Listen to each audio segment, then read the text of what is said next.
Salam alaikum, bienvenue sur Muslim Makers, le podcast pour t'inspirer des acteurs musulmans de notre communauté, apprendre de leurs expériences et développer ton potentiel. Moi, je me posais la question, comment est-ce que je pouvais allier ce que j'aime avec ce qui a un sens, ce qui a un intérêt par rapport à mes valeurs, tu vois. Donc moi, mes valeurs, c'est très simple. Je suis très axé sur la communauté, très axé sur la religion, très axé sur vraiment qu'est-ce qui peut être un khayr, et que même si demain je pars, eh ben, je suis satisfait d'avoir fait ça, tu vois. Tu peux suivre les dernières informations du podcast en t'abonnant à la newsletter, au compte Instagram Muslim Makers et en rejoignant le groupe Telegram. Tous les liens sont en description. Bonne écoute. Salam alaikum wa rahmatullah Tayyab. Alaykoum salam wa rahmatullah Abdelrahman. Comment vas-tu? Ça va très très bien, alhamdoulilah, en très grande forme, surtout après le ramadan, donc alhamdoulilah. Et toi, j'espère que tout va bien. Ouais, alhamdoulilah. C'est la première interview après Ramadan, donc j'espère que tous les auditeurs ont passé un bon mois de Ramadan, un bon Eid, qu'ils ont bien profité et qu'ils sont au taquet pour cette période qui arrive là et qu'ils ont gardé plein de Exactement, bonnes habitudes. exactement, exactement. Tayeb, je te connais déjà, mais je vais quand même te demander de te présenter pour les auditeurs, Inch'Allah. Barakallahu fiki en tout cas. Alors, salam alaikum à tous. Donc, je m'appelle Taïb Hassani, j'ai bientôt 28 ans. Euh, j'ai un master en marketing digital. À côté, je suis gros hacker et expert aussi en marketing et en stratégie digitale.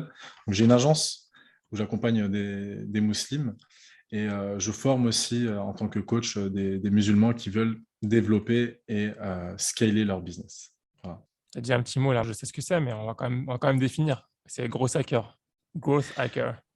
Growth hacker, c'est en gros, c'est un métier c'est un peu du marketing digital 2.0, un peu plus poussé, où on va adopter un mindset et une méthodologie euh, assez scientifique pour essayer de trouver des leviers de croissance dans tout type de business. En tout cas, voilà, donc on aura des process à suivre et qui vont nous permettre de trouver des points de croissance que peu de personnes trouvent en général. Voilà, Ok, dans des schémas plus classiques.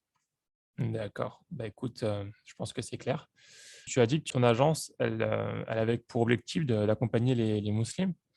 Mhm. Euh, donc, on va essayer de comprendre pourquoi est-ce que tu fais ce que tu fais et pourquoi tu targetes, tu vises les musulmans en particulier. Avant ça, du coup, est-ce que tu peux nous parler de ton contexte, d'où est-ce que tu viens, où tu as grandi? Ouais, bien sûr. Alors moi, c'est simple, je suis né à Paris, donc dans le 20e arrondissement, à Porte de Bagnolet. Mhm. J'ai grandi là-bas, donc j'ai fait toutes mes classes scolaires là-bas. Ensuite, j'ai eu, on va dire, un cursus assez classique, mais d'un élève assez moyen. Donc à chaque fois, je titillais la moyenne. On va dire, j'avais en moyenne entre 9 et 12. Donc ni un mauvais, ni un bon élève. J'étais un peu perturbateur aussi. Donc, je suis assez connu pour ça par mes professeurs. Et, euh, et donc, en fait, une fois arrivé au lycée, tout simplement, j'ai voulu suivre mon grand frère qui, lui, avait fait un bac S et qui est devenu ingénieur par la suite. Donc, j'ai pas réussi mon bac scientifique. J'ai fait ce qu'on appelle un DAEU. Donc, c'est une équivalence au bac scientifique. Et je l'ai réussi. Et par la suite, j'ai fait des études supérieures. J'ai jamais trouvé ma voie. Donc, Mhm. j'ai beaucoup testé. J'ai fait des études en comptabilité, dans l'économie, vraiment dans plein de branches. Ça m'a pas forcément réussi.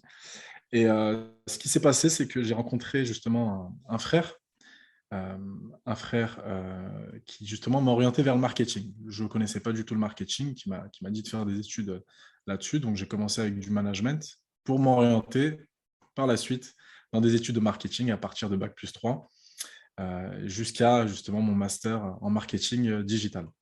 Mhm. Donc voilà un peu d'où je viens et tout ça c'est fait à Paris.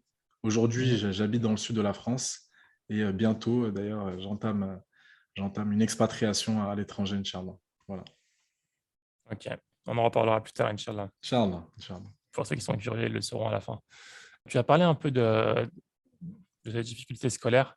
Donc, je pense que beaucoup d'entre nous étaient des élèves moyens. Moi, j'étais un élève moyen, je pense, je me considère comme un élève moyen. Mhm. Mais maintenant, on voit que tu es très motivé par ce que tu fais, alors qu'avant, tu ne savais Mhm. pas quoi faire. Qu'est-ce qui fait qu'avant, tu ne savais pas trop quoi faire et tu as découvert un peu ta vocation plus tard? En fait, c'est assez simple, c'est que à l'école, moi, je suis quelqu'un qui aimait pas forcément l'autorité. Voilà, je Mmh. n'aimais pas forcément l'autorité, donc on m'obligeait à apprendre certaines choses dont j'avais absolument pas envie, et, euh, et j'avais pas la sensation que ce que j'apprenais était quelque chose qui m'animait. Voilà, j'en comprenais pas l'intérêt, et, euh, j'avais pas forcément envie de faire comme monsieur et madame tout le monde. Donc voilà, je voyais pas de sens, en tout cas dans l'apprentissage scolaire et dans le cursus classique. Mmh. Donc ce qui s'est passé, voilà, ça m'a pas mal pris la tête, et donc j'étais un peu le bouc émissaire, parce que je faisais un peu n'importe quoi en classe, voilà, tout simplement. Mmh. Et en fait, donc, ce qui s'est passé par la suite, c'est que je suis arrivé à un point, à la fin du bac, je suis arrivé à un point où je ne trouvais pas forcément ma voie. Donc, j'ai directement voulu rentrer dans le monde du travail, et j'ai arrêté mes études, tout simplement. Donc, j'ai commencé à essayer de trouver un travail assez classique, hein, donc tout ce qui va être tout ce qui est Uber, tout ce qui va être ménage, dans le ménage, etc. Quand on travaille dans les tacos, donc des emplois, on va dire, euh, pour, euh, pour nourrir et pour trouver justement de Alimentaire. quoi Ouais. vivre. Alimentaire, exactement. Donc voilà. Voilà, on va dire mon parcours scolaire. Après, ce qui s'est passé, effectivement, c'est que j'ai trouvé et éprouvé énormément de difficultés quand je suis rentré dans le monde du travail, que ce soit personnel ou professionnel. Et donc, par la suite, j'ai dû justement trouver un moyen de m'en sortir. Comment est-ce que je peux... Parce que j'ai senti beaucoup d'humiliation, beaucoup de difficultés dans mon travail, envers ma personne, et aussi envers mon être. Pourquoi Donc, les il a humiliations? fallu des humiliations, c'est-à-dire cette autorité qu'on retrouve encore, et c'est une autorité qu'aujourd'hui j'ai l'impression en France qui est assez mal placée en tant que patron, en tant que responsable. On Ouais. veut vraiment montrer qu'on est au-dessus, et pas Mmh. forcément accompagné en tant que leader, tu vois. Donc ça, Mmh. c'était vraiment quelque chose que je déteste, et voilà, je suis quelqu'un qui a énormément de répondants par rapport à ça, et qui ne me laisse pas faire. Donc ça a été une difficulté. Il faut savoir que chaque travail dans lequel j'étais, je me suis fait virer. Voilà. Simplement parce que ouais, c'est aussi clair que ça. Je suis jamais resté plus de 6 mois, je crois, dans un travail, parce que voilà, malheureusement, euh, j'étais vraiment contre les personnes qui faisaient du mal, donc soit envers ma personne ou envers des collègues, justement. Mmh. Et donc, je me suis retrouvé dos au mur, en sachant que faire, avec énormément de difficultés financières. Et donc, c'est là où je me suis dit, bon, Taïeb, Tu vivais seul ou tu étais toujours chez ta famille? je vivais chez mes parents. Il faut savoir que aussi, c'était une période où c'était très difficile dans ma famille. Donc, j'étais un peu la personne qui essayait d'aider un peu tout le monde. Donc, tout ce que je gagnais, par exemple, financièrement, je le redonnais donc, pour aider ma famille. Ça, c'est la première chose. Et Mmh. seconde chose, c'est que j'étais aussi une personne qui était très présente physiquement pour aider les personnes aussi. Voilà. Donc, quand des gens avaient des difficultés, etc. Ton entourage, tu veux dire? Dans mon entourage, exactement. Ouais. Donc, ça m'a un peu valu des reproches de la part de certaines personnes, parce que, voilà, donc d'autres qui veulent un peu tirer la couverture, oui, mais tu l'aides, mais tu m'aides pas moi, etc. Donc, c'était un peu difficile émotionnellement à suivre Mmh. tout ça. Mais voilà. Et donc, au bout d'un moment, je me suis dit, bon, Taïb, voilà, là, tu es dans une période, et il faut savoir que j'avais perdu entre-temps ma mère, Allah yarhamha, Voilà. à l'âge de 20 ans. Et donc, je me suis dit, Taïb, il faut clairement que tu t'en sortes et que tu arrêtes de dépendre de certaines personnes. Donc, tu Mmh. arrêtes de dépendre. Et quelle était la solution? C'était l'entrepreneuriat. Donc là, tu es ton propre patron. Et surtout, à ce moment-là, j'ai voulu, de par mon expérience, essayer de trouver un sens dans ce que j'allais euh, proposer dans mon travail, donc en étant une valeur ajoutée, justement pour les musulmans, Mmh. pour moi-même, etc. Et c'est en ce sens justement que, que je suis entré dans le monde de l'entrepreneuriat. Voilà. Ouais. Mais avant de rentrer dans le monde de l'entrepreneuriat, du coup, tu disais que tu travaillais. Tu as aussi dit que tu as un master. Donc tu travaillais, tu faisais ton Mhm. master tes études en parallèle ou tu as repris les études? Ouais, en fait, c'est simple, c'est que, voilà, au début, je travaillais, donc Ouais, j'avais arrêté les études. ouais, Ensuite, j'ai repris les études peut-être un an ou deux après les avoir arrêtées, donc je les ai ouais. repris. Euh, donc ça, alhamdoulilah, il y a eu il y a eu pas mal d'éléments moteurs à ce niveau-là. Et Mmh. donc, je faisais à la fois mes études et à la fois, je travaillais en tant que salarié. Donc, des fois, soit en tant Qu'est-ce qu'intérimaire. qu'est-ce qui était le déclic pour reprendre les études? Le déclic, c'est simple, ça a été pas mal d'épreuves, d'épreuves que j'ai vécues, que ce soit professionnelles ou personnelles. Personnelles, donc de par la disparition de ma mère, Mmh. de par les humiliations que je t'avais dit donc au travail, les difficultés justement à tenir ma place en tant que salarié. Ouais, Je me sentais pas du tout à ma place. Euh, et le déclic aussi, ça a été l'entourage. L'entourage, pas forcément l'entourage familial, mais l'entourage, on va dire, de frères plus orientés à la spiritualité, qui m'ont clairement accompagné et qui m'ont en fait, ils ont créé une sorte de renouveau chez moi et qui ouais. m'ont créé ce déclic pour me relancer dans le monde des études et aussi du travail par la suite. D'accord, d'accord. Plutôt aussi, tu disais aussi que tu voulais devenir entrepreneur. C'était aussi en parallèle de tes études? Non? Ou c'était après tes études? C'est ça. Alors, il faut savoir que je connaissais pas du tout le monde de l'entrepreneuriat. C'était pas du tout un monde auquel Mmh. je pensais jusqu'à peu près mon bac plus 3. Mmh. Voilà. Donc, moi, je pensais que à être salarié. Salarié, c'est le cursus classique qu'on connaît tous et que justement, en famille, on nous invite tous à suivre, hein. C'est d'avoir un Ouais, bac plus 5 et derrière de faire un bon travail en tant que salarié. Et puis voilà. d'avoir un CDI. Euh, voilà, exactement. Et en fait, ce qui s'est passé par la suite, c'est que j'avais en fait connu des frères qui étaient entrepreneurs et qui m'ont clairement montré que c'était un autre cursus qui était possible et qui était faisable. Et surtout, j'ai vu les avantages chez ces frères d'entreprendre. Et donc, moi, c'était quelque chose de totalement nouveau et Mmh. ça m'a paru comme un déclic, tout simplement. Donc, voilà. Mmh. C'est ce qui m'a, en tout cas, encouragé à entreprendre et à me dire, OK, Taïeb, il y a d'autres voies possibles et tu peux clairement atteindre ce que tu souhaites en entreprenant et en prenant cette voie. Voilà. Ouais, d'accord. Quand tu disais que tu travaillais dans des snacks, tout ça, tu voyais pas ça comme l'entrepreneuriat? Ça te donnait pas envie aussi ou ça n'a rien à voir pour toi? Non, c'est simple. Pour moi, personnellement, il n'y a aucun sens. Moi, c'est simple, c'est que il y a une étape de ma vie où je voulais juste travailler en tant que salarié pour, on va dire, subvenir à mes besoins classiques et Ouais, demain subvenir à mes besoins le jour où j'ai une famille, en fait, tout simplement. ouais. Euh, Honnêtement, moi, j'ai compris très, très vite, justement, de par pas mal d'épreuves, qu'en fait, je pourrais, premièrement, avec un salaire classique, ne pas pouvoir subvenir aux besoins donc, de ma famille Mmh. et derrière, ne pas pouvoir m'épanouir au travail.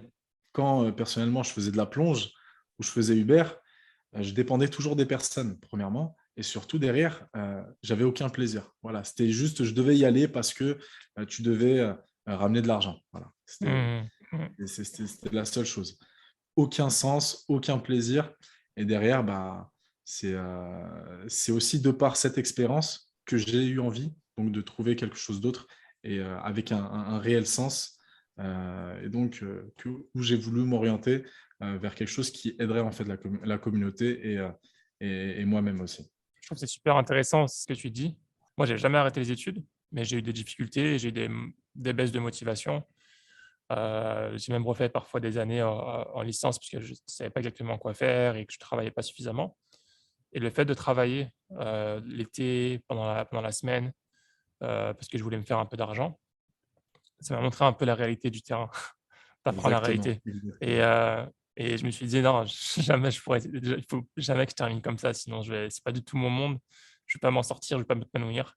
Je vais jamais être heureux comme ça» et c'est pas du tout un environnement dans lequel je vais me retrouver. Moi, par exemple, comme exemple, ce que j'avais fait, j'avais travaillé pendant, 1 mois dans les trains, de nettoyage de train. Je l'ai fait D'accord, 1 mois, ok. après je me suis fait, virer. Enfin, ils m'ont pas renouvelé. Je me suis pas fait virer, mais ils m'ont pas renouvelé. Et t'as pris Parce aucun que plaisir. j'ai pris au 0 plaisir. 0 Mm. plaisir ni au travail, ni avec la communication avec les gens. J'étais tiré vers le bas. Heu et hem et une deuxième chose que j'avais fait, enfin, j'avais fait plein de petits boulots, mais un des petits trucs que j'avais fait, c'était marrant. À l'époque, à côté de où j'habitais, il y avait une entreprise qui faisait des formations CACES. Je sais pas si tu connais? Les CACES, c'est pour Cassis, être, ouais, je connais, ouais. Ouais, ouais, pour la manutention, les petites machines là qui portent les palettes. ouais. Il me disait que c'était bien, enfin, c'était assez pas très fatigant et mieux payé que la manutention classique, quand tu portes à la main. Et du coup, j'avais fait la formation. C'était en quelques jours. Je l'avais payé, je crois que c'était 200 ou 300 euros. Mhm. Et à la fin, ben, ça m'avait tellement dégoûté. Je l'avais eu facilement, hein, mais ça m'avait tellement dégoûté, j'ai même pas travaillé dessus, j'ai rien fait, je l'ai jamais utilisé. Je me suis juste dit: Mhm. «Jamais je ferai ça. Il faut jamais que je fasse ça, Ouais, il mais faut que c'est je me ça. débrouille. Il faut que je débrouille l'année prochaine, je reprends en septembre là. Il faut que je Ouais. trouve un moyen, voilà, je vais me mettre à fond dessus». Et ça a été un élément moteur, Ça justement. a été un élément très, très moteur. Si j'avais pas fait Voilà. ces petits boulots qui entre guillemets, enfin pas me dégoûtaient, je vais pas dire que c'était c'est pas non plus des je vais pas dénigrer ces jobs-là, mais en tout cas, moi, je me voyais pas, je me projetais pas du tout, dessus. Je me disais que si je faisais Mhm. ça, en fait, ça m'a permis de réaliser la chance que j'avais de faire des études, en fait, et de dire qu'il fallait pas que je Exactement. loupe ça, quoi. J'ai encore le Et- temps et- et il fallait que je fasse quelque chose de cette opportunité que j'ai.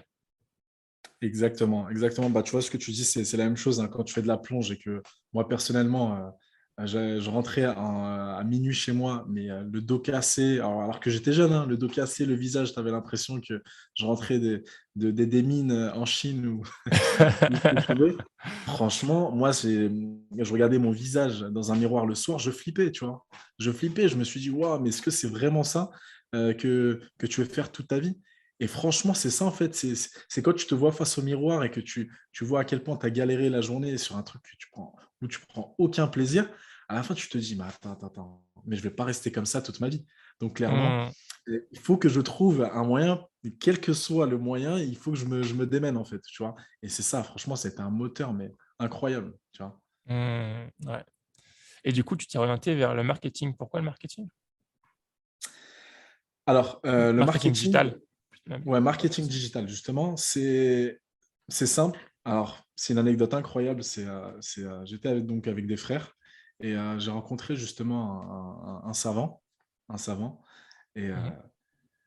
ce savant, je suis allé le voir et je lui ai expliqué un peu ce que je voulais faire. Voilà. Je lui ai dit, il me posait la question, voilà, qu'est-ce que tu veux faire? Tu fais quoi comme étude et tout? Donc, je lui ai dit, moi je fais telle étude actuellement et, et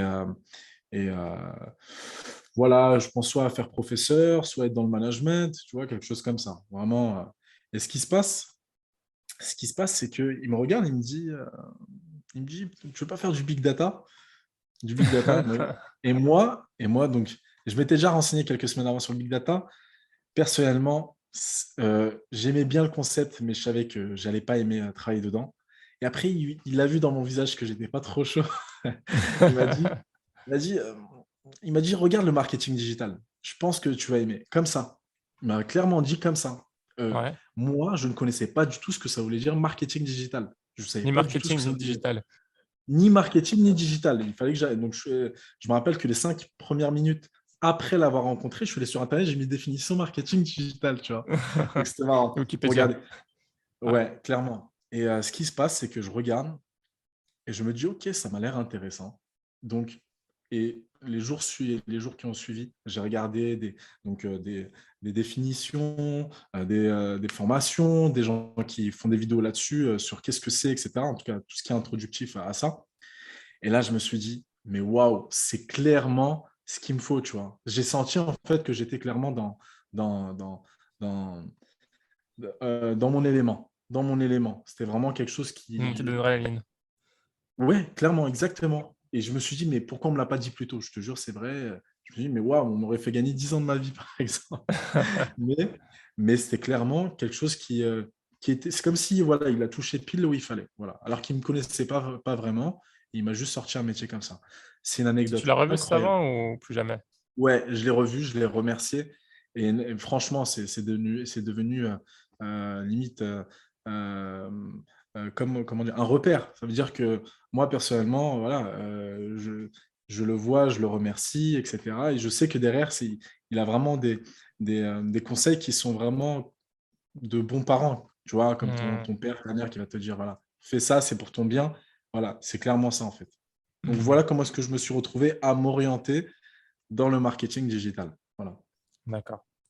Mais tu avais toujours l'idée de faire de l'entrepreneuriat, pas travailler pour quelqu'un? Exactement, exactement. J'avais cette idée-là qui est arrivée presque au même moment où j'ai eu ce déclic pour le marketing digital. C'est à ce moment-là justement où j'ai fait la rencontre de 2 frères, Mmh. qui m'ont, voilà, qui m'ont dit: «Bah, pourquoi pas faire une alternance, chez nous, dans le marketing digital?» Voilà, donc c'est ce que j'ai fait.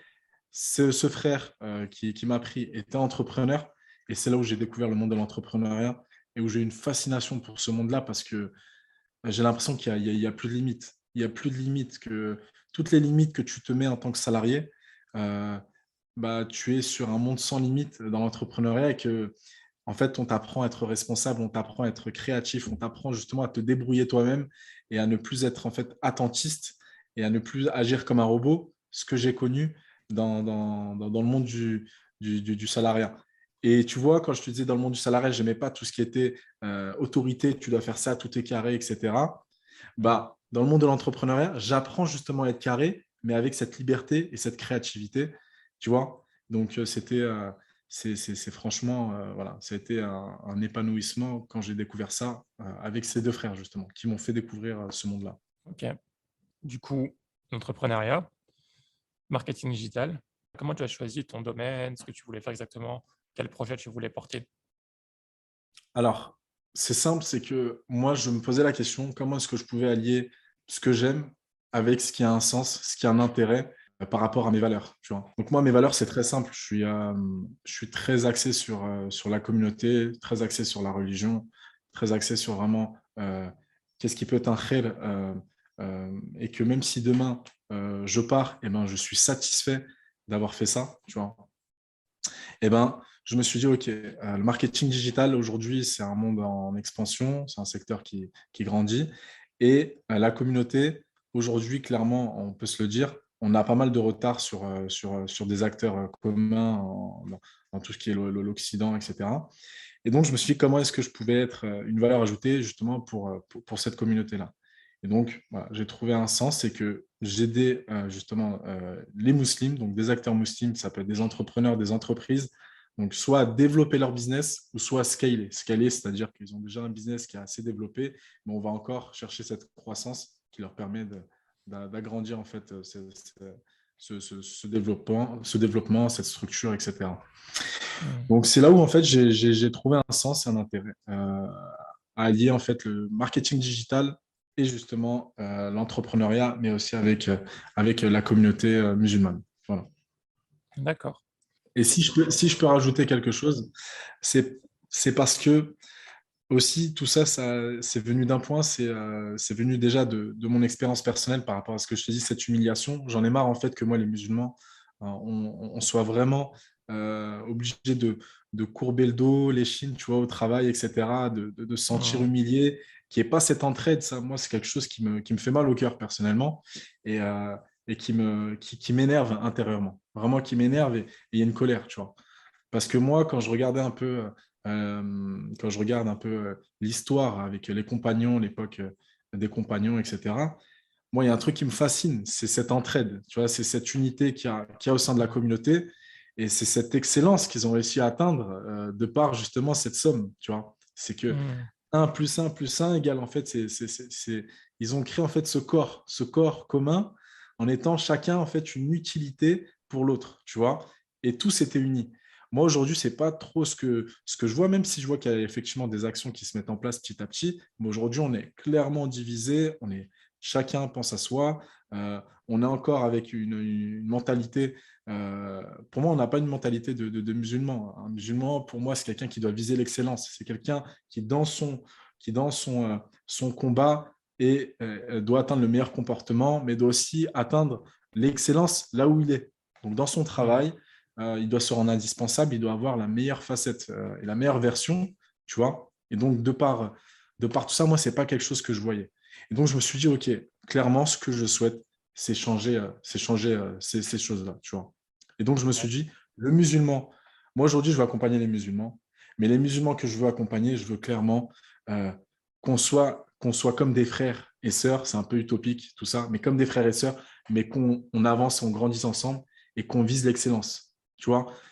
Parce qu'il y a un truc, moi, qui m'a marqué aussi, c'est que à un moment, j'avais vu une phrase avant, il y a quelques siècles de cela, on disait faire du travail d'arabe. Je crois que c'était à l'époque andalou, je ne suis pas très sûr. Faire du travail d'arabe, quand quelqu'un disait tu fais du travail d'arabe, c'est tu fais du travail, tu fais du très beau travail, du travail excellent, tu vois.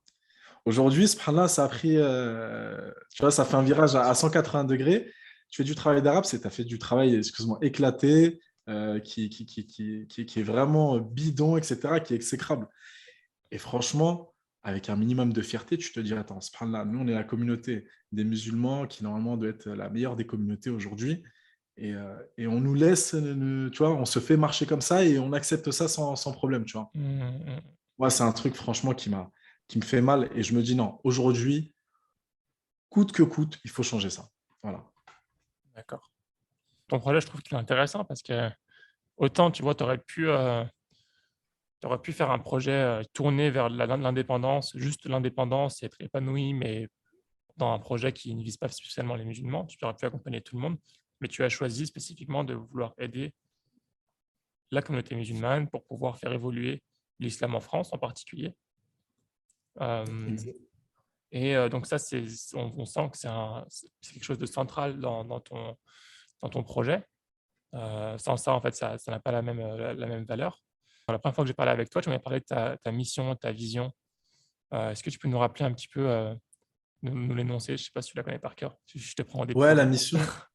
Ouais, ouais, non, c'est simple. En fait, la mission que j'ai, en tout cas, de par la création de ce business, c'est Mmh. en fait de retrouver un âge d'or islamique euh, en prenant l'axe du commerce, tu vois. C'est-à-dire que on peut retrouver un âge d'or islamique de par tout ce qui va être spiritualité, religion, etc.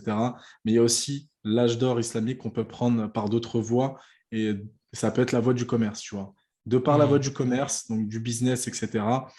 Mon but, c'est simple, c'est de faire atteindre un niveau et seulement, voilà, je prétends pas que je peux faire ça moi-même, hein, mais en tout cas, si on peut créer ce mouvement, c'est d'atteindre cet âge d'or-là, que tous les musulmans puissent atteindre cette excellence-là, euh, justement par la voie justement de l'entrepreneuriat ou du business, etc. en général. D'accord, très bien. Bah, c'est une mission, très noble, Tayeb. Je te félicite, en tout cas pour ta nia. Du coup, tu travailles sur ça depuis combien de temps? Depuis peut-être 1 an? Ça fait pas très longtemps, non? Il me semble. Ouais. Ouais, en fait, c'est simple, c'est que j'ai lancé mon agence en février 2021. Alhamdoulilah, ça se passe très très bien. Donc Mmh. faut savoir que j'ai fait du coaching officieusement durant l'année 2021. Donc j'ai décidé de le faire officiellement depuis début 2022. Voilà, officiellement. Donc là, le but, voilà, c'est simple, c'est de développer et qu'il y ait un maximum d'entrepreneurs musulmans qui, justement, qui rentrent dans le game pour pouvoir atteindre justement le but souhaité. Très bien. Bon, c'est encore un peu tôt, mais est-ce que tu vois déjà des progrès, tu as déjà des retours par rapport aux personnes que tu accompagnes? Ouais, ouais, clairement, clairement. Là, j'ai déjà quelques personnes que je suis déjà en train de coacher. Alhamdoulilah, il y a déjà des retours. Donc, pour en parler donc d'une personne qui était à la base à 1 000 euros par mois, tu vois, elle s'est lancée dans l'entrepreneuriat. Elle avait déjà 1 000 euros par mois. Aujourd'hui, elle a 8 000 euros par mois, tu vois. Et Mmh. alhamdoulilah, donc ça se passe très, très bien. Il y a aussi d'autres retours. Là, c'est pas aussi que financier. Donc, même si en général, les gens attendent surtout euh, des résultats financiers, et alhamdoulilah, eux tous ont des résultats financiers, mais tu as aussi d'autres résultats où des personnes, par exemple, se sentent plus libres de s'exprimer dans leur religion, tu vois, etc. Donc, ça, c'est, alhamdoulilah, d'un point de vue général, les résultats, ils sont vraiment atteints en tout cas pour les personnes que j'accompagne, et d'autres sont en cours, justement, parce qu'on débute pour certains. D'accord. Et l'accompagnement, comment est-ce qu'il se déroule? Tu peux accompagner tout le monde? Est-ce que tu filtres? Et comment l'accompagnement se déroule? Ouais, alors c'est simple. Moi, je décide pas de prendre tout le monde dans l'accompagnement, tout simplement parce que le but, c'est d'avoir un accompagnement de qualité, tu vois. Donc, je décide donc de voir si la personne, elle a déjà l'état d'esprit pour vouloir se faire accompagner. Tu peux me proposer 1 million d'euros si tu n'as pas le bon état d'esprit, j'ai pas envie de t'accompagner parce que justement, la cause, euh, elle est beaucoup plus haute que ma personne, tu vois. Donc, moi, Mmh. en quelque sorte, c'est pas l'argent qui fait que je vais accepter cet accompagnement ou pas, tu vois. Donc déjà, effectivement, il y a une sorte de casting qui se fait, tu vois. On Mmh. accepte la personne ou pas. Et derrière, cet accompagnement, c'est simple, c'est donc du coaching à ce niveau-là, où il y a un process à suivre, tu vois. On essaie de mettre des bases au niveau de la structure par rapport à son projet, tu vois. Et à partir de là, on développe justement des stratégies pour justement atteindre le résultat souhaité, l'objectif souhaité par la personne. C'est ça. Ça, c'est d'un point de vue coaching. Après, tout ce qui va être en agence, bah là, c'est plus de la délégation. Donc, ça va être à peu près pareil. On voit quels sont les objectifs, où en est la structure ou la personne. Et derrière, on met en place des stratégies pour atteindre les objectifs. Voilà. Très bien. Et du coup, faut qu'il y ait du digital derrière, forcément. Ouais, exactement. De toute façon, Mmh. c'est la base. C'est la base, et c'est le cœur de métier. Donc, Ouais. tout va être en rapport avec le digital.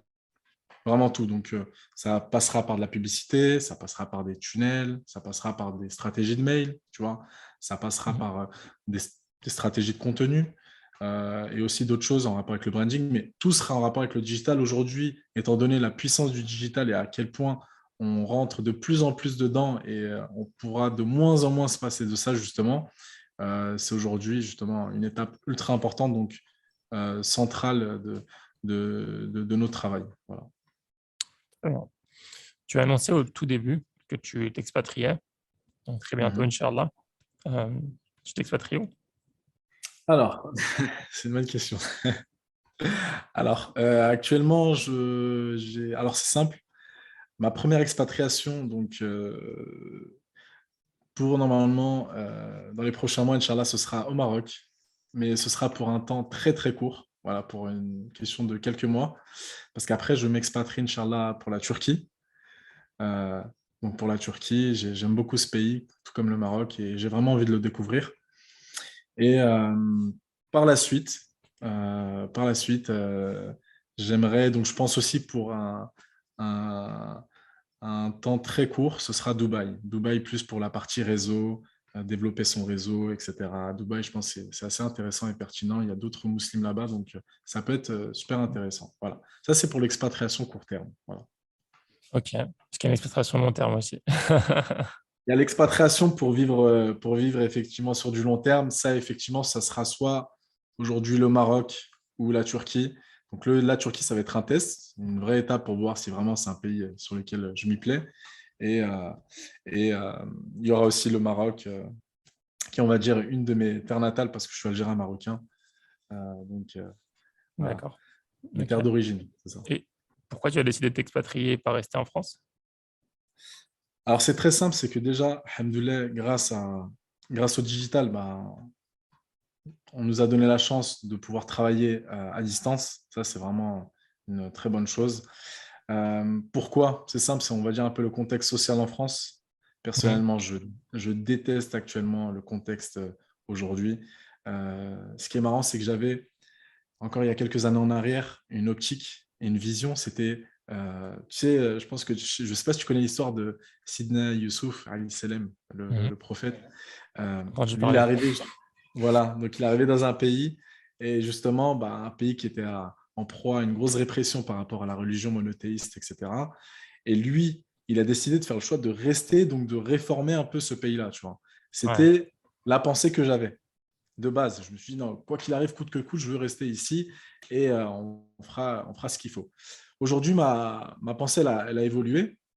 Et je suis plus en mode, je suis plus en mode hijra comme prophète. C'est célèbre. Tu C'est vois, vrai, c'est vrai. je me suis dit, on a la possibilité de partir, bah, bismillah, et pourquoi pas demain, si les choses doivent s'améliorer, tu vois, en France, eh ben, on reviendra. Mais aujourd'hui, c'est pas du tout la question. euh, la question se pose pas du tout pour la France. Et tellement on est dans un contexte de peur, de problèmes. En tout cas, on a l'impression que ça va de mal en pire, tu vois. Donc, je vois pas du tout l'intérêt de rester en France. Personnellement, si ça ne tenait qu'à moi, pour ma personne, je peux rester, c'est pas un problème. Étant donné que j'ai des objectifs, donc de fonder une famille, etc., par rapport à ma future épouse, etc., personnellement, je ne me vois pas rester en France parce qu'il faut penser aussi aux personnes qui nous entourent. Voilà. On a que te facilite ton mariage très proche, Inch'Allah. Min ajmaïn. Min barakallahu fik. Très bien, très bien. Bah, écoute, je pense que j'ai fait un peu le tour des questions les plus importantes que je voulais te poser. Je ne sais pas si tu voulais ajouter quelque chose avant que je finisse par les petites questions. Est-ce qu'il y a un élément que j'aurais pu évoquer, que j'ai pas évoqué? Là, clairement, non, pas vraiment, pas vraiment. Il n'y a rien qui me vient en tête là tout de suite. Non. Super. Bah, écoute, on va terminer par les petites questions. Est-ce que tu as des routines que tu suis régulièrement, au quotidien ou pas forcément au quotidien, qui t'aident à progresser? Clairement, clairement. Donc moi déjà, faut savoir premièrement, c'est que je me fais accompagner. Mhm. Alhamdoulilah, moi, c'est bien un truc sur lequel euh, je mets le doigt, c'est le fait de toujours, toujours continuer à apprendre, toujours avoir un process où on se fait accompagner. C'est-à-dire que même si moi, j'accompagne des gens à côté, je me fais accompagner. C'est très important. On n'arrête jamais d'apprendre et d'évoluer. Donc moi, ce qui se passe, c'est que je fais du dhikr. Ça, c'est vraiment c'est un process et une routine qui est incroyable, vraiment qui est incroyable et qui m'aide énormément. C'est donc du dhikr, que ce soit individuel ou collectif. Donc ça peut être à la mosquée, etc. Donc on se retrouve, on va faire de la lecture du Coran tous ensemble, une fois par semaine, etc. Et ça peut être du dhikr individuel aussi. Donc voilà, ça c'est, je peux le faire plusieurs fois par jour, plusieurs fois par semaine. Et d'autres routines, voilà. De par cet accompagnement que je fais actuellement, j'ai appris à mieux structurer justement mes journées. Donc ça, c'est une routine justement où je mets en place les actions les plus importantes, les plus difficiles en matinée pour me laisser justement du temps pour du temps perso, pour du temps par rapport à la religion et aussi du temps familial, tu vois. Donc, c'est très important. Je pense que tu dois connaître il y a un hadith du prophète sallam qui disait de passer à chaque Ouais, fois un tiers de son temps donc, en famille, un autre tiers Mhm. pour sa religion et un autre tiers de son temps dans son travail. Ça, franchement, c'est incroyable. Dans la religion, on a tout qui est Mhm. expliqué. Tu vois. Et donc, voilà, c'est un process justement que je mets de plus en plus en place. Euh, C'était un process sur lequel j'avais un peu du mal avant parce que j'étais très, très axé travail, mais là, je vois beaucoup de bienfaits depuis que j'ai mis cette routine en place. Voilà. Donc, en avant, d'abord, je mets les choses les plus difficiles à faire au niveau travail le matin. Et l'après-midi, plus en soirée, c'est tout ce qui va être en rapport avec la religion, la famille, etc. D'accord. Bah, écoute, c'est une très belle routine. C'est qu'un autre invité l'avait évoqué plus tôt. Euh, c'est assez difficile quand on travaille, je pense, en entreprise, quand on a les horaires classiques, 9h, 17h, tout ça, on dépasse vite les horaires de travail en termes de un tiers. Mais Ouais, hmm, ouais, alors t'as pas tort, c'est assez difficile, surtout que moi, je suis tellement animé par ce que je fais que des fois, et ça m'est déjà arrivé de faire du 6 heures minuit, mais vraiment dans le plus grand des calmes, mais je voyais aucune fatigue, tellement j'étais animé. Mais hmm, tu vois, t'as la famille qui toque, ouais, qui toque et qui t'a dit, oh, quand même, il est où notre temps? Et ils ont raison, ils ont leur haq, tu vois, leur ouais, droit. Et effectivement, il a fallu restructurer certaines choses. Et aujourd'hui, j'apprends et c'est ça qui est incroyable, j'apprends à déléguer euh, avec des musulmans, tu vois. Donc, c'est une bonne chose, c'est que ce qu'on souhaite atteindre, ben, on le fait autour de nous, c'est-à-dire des musulmans qui aujourd'hui peuvent travailler avec nous, ensemble, main dans la main, et vers des objectifs communs. Voilà. super, super. Est-ce que tu as des recommandations de livres, de documentaires, de références, de personnes des gens ou des choses qui t'ont particulièrement marqué? Ouais, ouais, bien Mhm. sûr. Alors moi, il y a deux livres que je conseille. En tout cas, il y en a un qui s'appelle The One Thing. The One Thing qui en fait qui explique juste comment faire focus que ce soit professionnel, d'un point de vue professionnel ou personnel. C'est de Gary Keller, Gary le livre? Keller, Mhm. exactement, Gary Keller, ouais. The One Thing de Gary Keller, ça, voilà, qui t'explique comment faire focus pour justement maximiser ta productivité, maximiser justement les résultats et faire focus sur l'essentiel. Ça, c'est vraiment un livre qui justement est adaptable aussi dans sa vie personnelle, parce que quand Ok. tu fais focus par rapport à des priorités personnelles, ben, subhanallah, tu te rends compte qu'il y a les résultats escomptés et que tu peux atteindre à ce niveau-là. Le deuxième livre, c'est un livre justement de Cheikh Tariq Bengaray. C'est un livre que j'ai beaucoup aimé qui s'appelle L'essentiel de la religion musulmane d'Ibn Ashir et qui permet en fait de résumer et de synthétiser les pôles importants en religion, donc les pôles que ce soit spirituel, de fiqh, tu vois, et de religion en général. Et alhamdoulilah, c'est vraiment un livre qui a été une vraie introduction et en tout cas un peu comme un livre de chevet Mhm. qui te permet de toujours faire focus sur les points importants de ta religion. D'accord. Donc voilà, voilà. Et après, d'un point de vue, au niveau des personnes, eh ben, on a des classiques. Hein. Enfin, là, moi, j'aime beaucoup regarder l'histoire des compagnons. C'est vraiment, moi, ça me fait, en dehors des Ouais. prophètes, hein, alayhi salam, parce qu'ils sont hors catégorie, eux.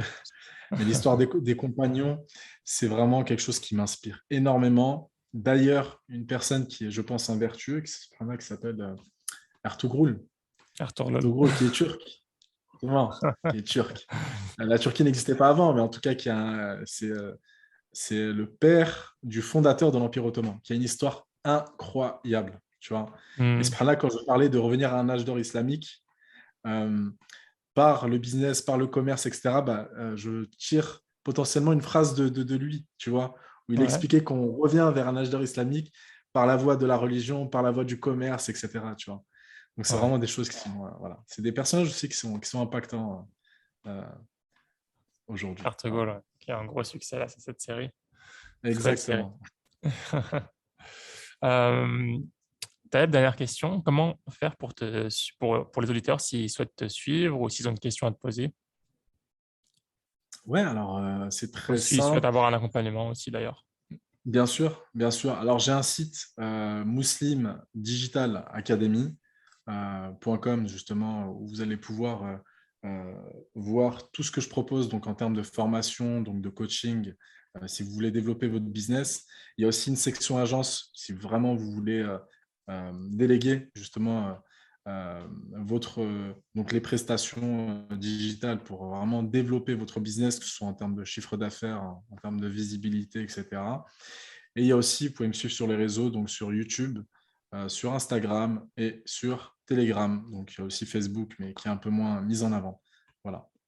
Ok, bah, écoute, très bien. Taïeb, j'ai eu un très grand plaisir à parler avec toi pendant cette heure.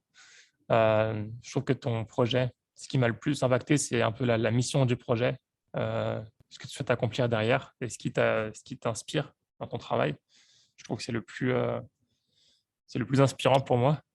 Je pense que si on avait beaucoup de porteurs de projets comme ça qui avaient au centre de leur projet la communauté et l'islam et l'épanouissement de l'islam en France, ça aura un impact considérable pour la communauté.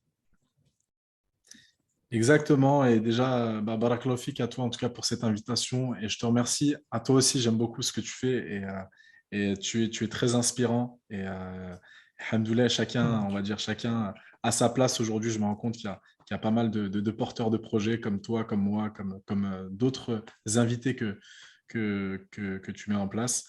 Et donc, alhamdoulilah, c'est en tout cas un honneur et j'espère en tout cas pouvoir atteindre le résultat souhaité et que chacun soit satisfait de ce que j'apporte. Alhamdoulilah. Je te facilite, Tayeb. Je te dis à très vite, Inch'Allah. Et salam alaikum. Barakallahu fik. Barakallahu fik. Salam alaikum à toi aussi. Merci. Si cet épisode t'a plu, je te propose de le partager à 3 personnes de ton entourage, à noter le podcast 5 étoiles sur Apple Podcast et à invoquer Dieu pour qu'Allah mette la baraka dans cette initiative. À bientôt, Inch'Allah. Salam alaikum.